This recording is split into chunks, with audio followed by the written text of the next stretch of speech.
Dalawang sunod na araw, puro nakakabigla ang resulta ng torneyong ito.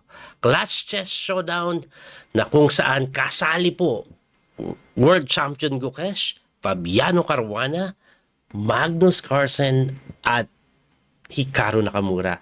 Sobrang lakas ng field at ang time control po nito is 10 minutes plus 5 seconds increment. Ito po yung pinaka-format niya. So, everyday po, double round robin na ang time control is 10 minutes plus 5 seconds increment. Tapos, ang kakaiba sa kanya, everyday, nag-iiba yung scoring system. Like sa day 1 po, ang scoring system, every one win, 1 point. Pagtabla, half point. Pagtalo, 0. Pero sa second day, every win, 2 points na. Tapos pagtabla, 1 point, pagtalo 0. So, ganun po ang magiging scorean dito. At anong nangyari sa day 1? Kabigla-bigla. Kasi day 1 po, ang nanalo, walang iba, kundi si Grandmaster Gukesh. Yes, si Gukesh po ang nanalo sa day 1 kahit na natalo siya nung round 1.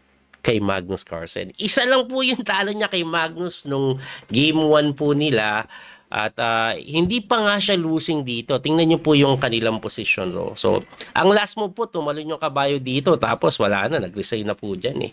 No? Akala niya po kasi, mati siya dito na kung saan pag kinapture mo ito, may check na ganun, bagsak yung tori naman.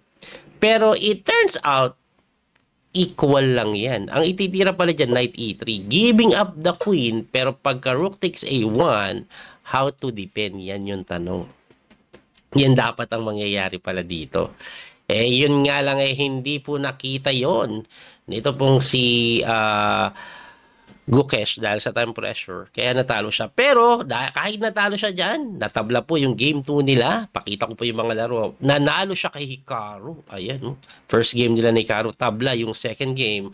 At ang matindi, eto matindi, no? Binokya niya po. Ito pong si Fabi.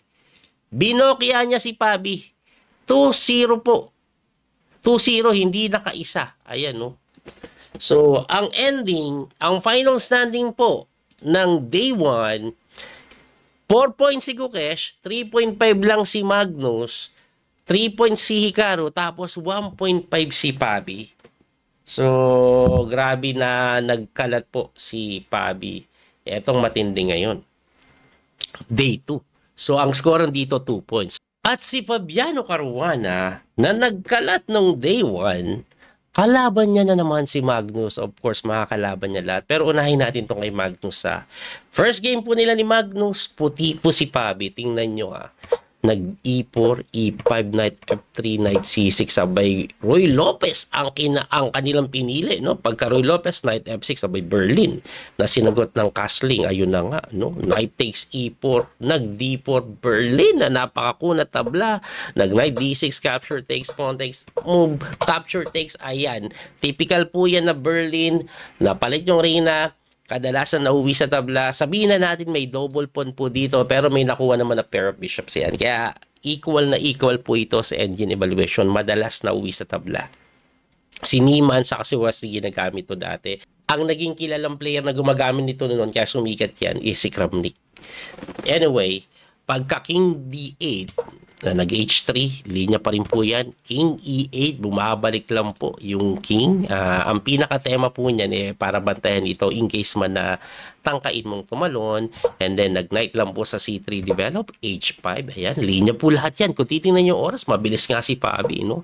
Nag-bishop F4 develop, nag-bishop to E7 lang si Magnus, linya pa rin. Na sinagot lang rook to D1. Mabilis si Fabi kaysa kay Magnus, na sinagot ng bishop to E6.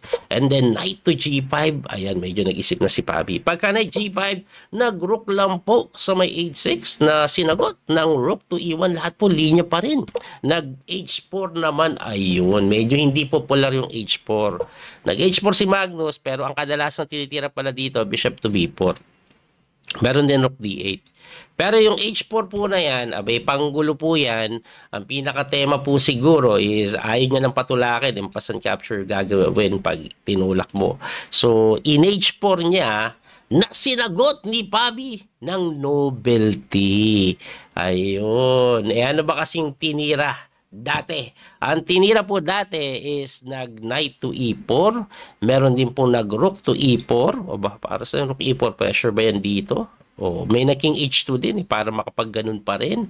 At eto nga si Pabi, hindi niya po tinira lahat yun. Mas pinili niya yung number 1 engine move, knight takes E6. At is slightly better daw po sa white. Anyway, kahit slightly better, kinapture lang po yan. Okay. And then, nag-knight to e4, nag-c5 naman si Magnus na sinagot po ng c3 para hindi makatalon yung kabayo, baby. Na tinirahan ng c4 ni Magnus. Aggressive, no? Pagka c4, g4 lang. So, mag-i-expand ng konti sa may king side yan. Anyway, b5, and then king f2. Ayan, lumapit na yung king. b4, abay, good move daw yun. Excellent move. Parang saan, pag kinapture mo, bukod sa may bawi, later on may pressure na may bibigay dito, no? Kaso, ang ginawa po is nag-rook lang sa may e2. Hindi pinansin. Siguro pagka takes, I'm not sure kung magna-knight takes. Siguro magna-knight takes. Eto po, tingin ko, depensa yan dito Tapos may mga ganito ring idea si Magnus pala, no? Anyway, pagka rook to e2, nag-rook to b8, yun, medyo mali daw po. Ang best move is, rook a6 nga, no? So, nag-rook to b8, and then nag-h5 lang or h4, pine-prevent yung tulak siguro. Or, tingin ko, gagawin tulak para makapag-create ng pass pawn later on. Anyway, nag-rook a6 na. Ngayon siya nag-rook a6. Hindi makaganon kasi malilibre lang. Ang pangit naman kung didepensahan mo na ganon, kaya hindi pinansin yan. Boom, h5. Pagka h5, hindi po kinapture yung pawn. Nag-king to f8 Pero before I play king f8, tingnan muna natin at bang plano dito ni Magnus or ni Bobby. Pag kinapture pala yan, g4. Siyempre, tatalon yung kabayo. Let's say dito, ayan, lang naman yung safe na square. Tira ka ng g5. Babalik ka na. At pagkabalik mo, h6. Pagka-capture takes, grabe yung pass pawn. Hindi ka makadepensa. Let's say, habulin mo. Rook g1. Tapos lock to Basilay, Alana, hindi madepensahan. Kaya nga po Magnus, napaking move na lang. Pagka king move, tinuloy pa rin yung G4, tumakbo, tinuloy pa rin. Hindi, nag-king F3, kala ko tinuloy pa rin yung G5 So nag-king F3 to defend the pawn para siguro, pag tinulakan, tapos gagano din, talaga mapapalis po yung kabayo. Anyway, Magnus dito, teka lang, iba na yan medyo malapit na yung king yan, no? Makakadepensa. Kinapture na po yung A2. Nasinagot ng G5, knight F5, and then ayun ang aking G4, dinipensa ng G6, capture takes, and then boom, tinulak yung pawn. Matindi yung tulak, no? Matindi yung tulak, may ganun. Pero actually, bantay dito yan. May ganun, may ganun, may ganun. Ayun, susok pa. Pwede din ba dito? Ang dami ko nakitang idea bigla Anyway, ang tinira po ni Magnus is nag-rook to d6 na malaking kamalian. Mali daw po. Ang tama daw po is rook to b6. Put pressure dito. Kahit nakainin yun, mapabagsak mo to. Okay, though, lamang pa rin daw po ang puti dyan. Anyway, pagka bishop to d6, kinapture, hindi, nag-knight to f6. Grabe ka, winning na daw. Ang pinaka-tema po, alam nyo kung ano, is pwedeng patayin ito later on Tapos pwedeng tulakan. Pero ako, ang nakikita ko, ito. Ayan. Yan po siguro. Anyway, kinapture nga yung C3. Libre. Hindi mo naman mabawi. Di ba? May ganon. Tapos may pressure pang binibigay. Wala. Nag-rook na nga sa H1. Yun na nga yung nangyari. At pagka rook H1, kinapture po yung kanyang bishop na gustong matihin, baby. Kaya napaharang ng kabayo. And then, chumek. Umangat. Tinikman lang ang kanyang tore. Buong-buong nakuha. Nag-rook takes B2. Kinapture lang po yan. Check. Ayun, no? Ayun, no? Naubos. Isang tore kalamangan. Nakabinbin pa to. Kaya dinipensahan. Pero after knight to E2, nag-resign na lang si Magnus. Hindi maitulak, capture, tas malilim. As isang tore, paano mo didipensahan? Nag-resign na lang. Well, hindi naman surprising yan kasi tinatalo naman paminsan-minsan ni Fabi itong si Magnus. Pero ang matindi, game 2 nila, ito nangyari. Puti naman si Magnus. D4, D5, knight F3, knight F6. Ayan, C4. Tapos kinapture. Queen's Gambit accepted. Na sinagot ang check.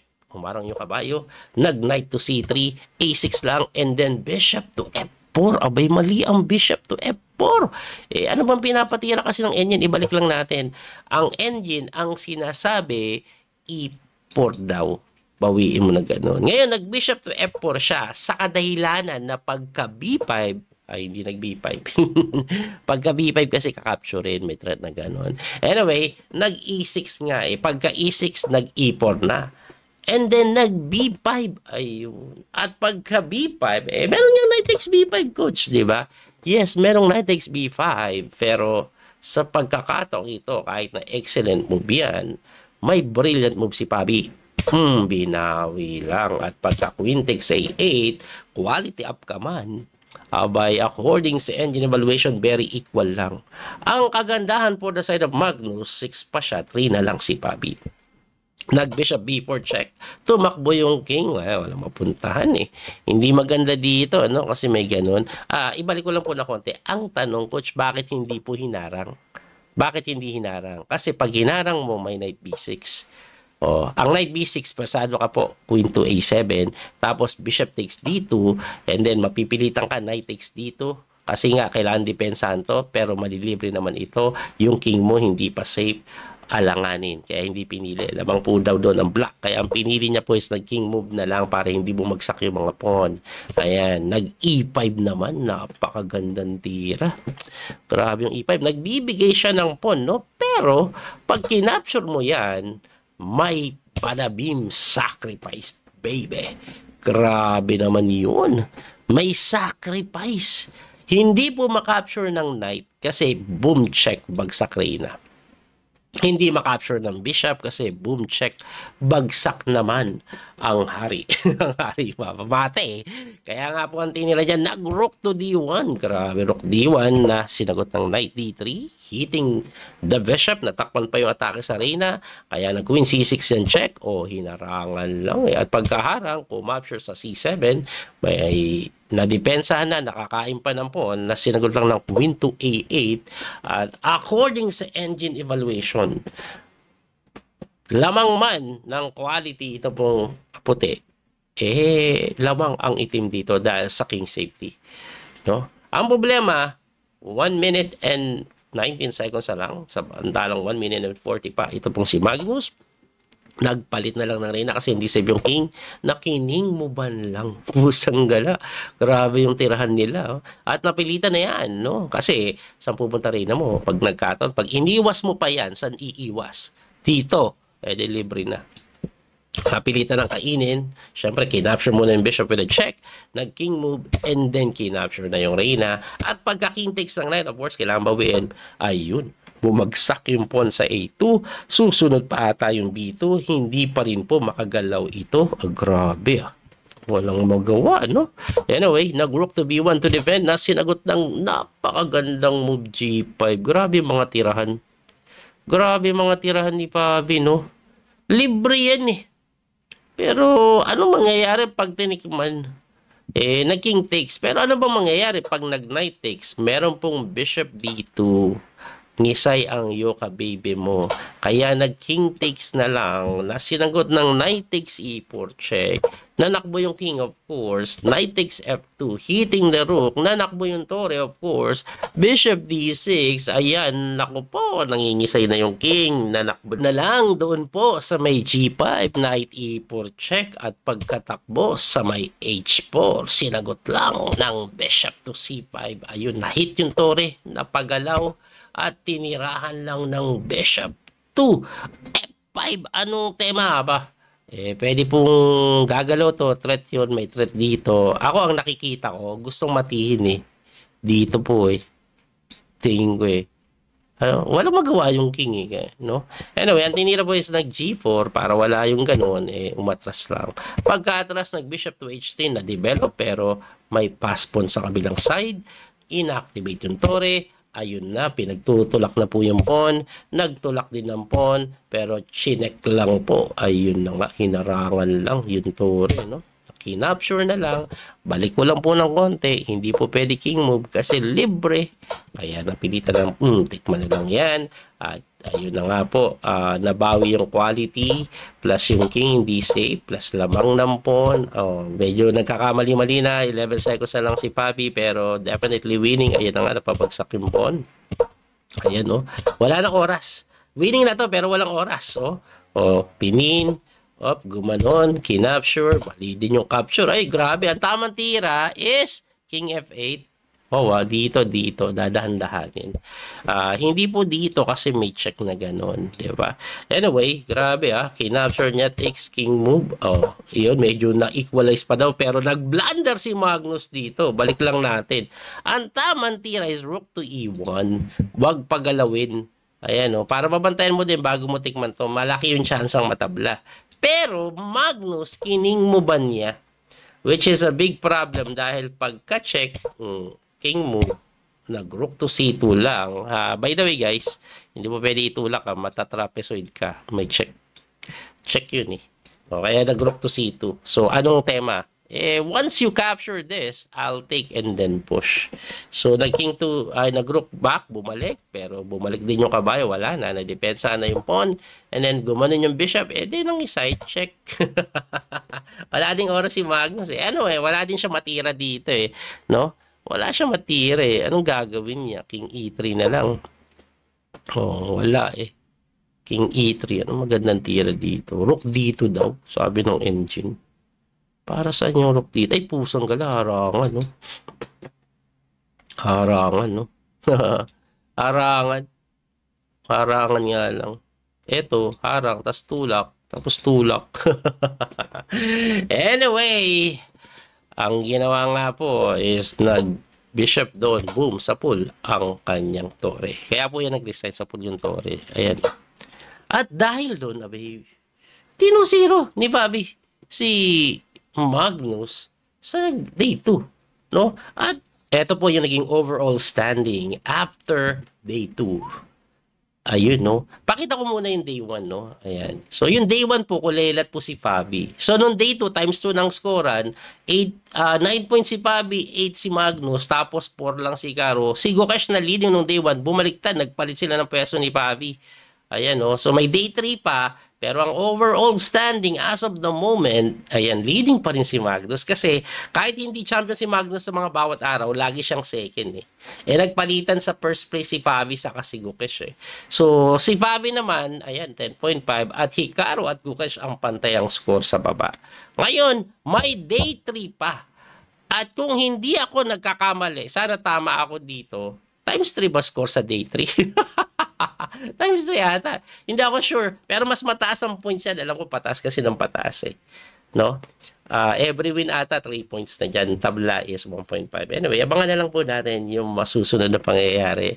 Magnus pa rin kaya ang magcha-champion o baka si Caro naman mag-champion ng day 3. Tapos second pa rin si Magnus. Magnus pa rin champion overall. Tingnan natin kung ano mangyayari, no? Ano prediction nyo? Comment nyo na lang. Muli ito po yung Coach Speedy Master Daniel Causo. Abangan nyo po yung mga susunod na torneo. Hanggang sa muling pagkikita. God bless po mga kabiyahe. Don't forget to like and share. Salamat sa support.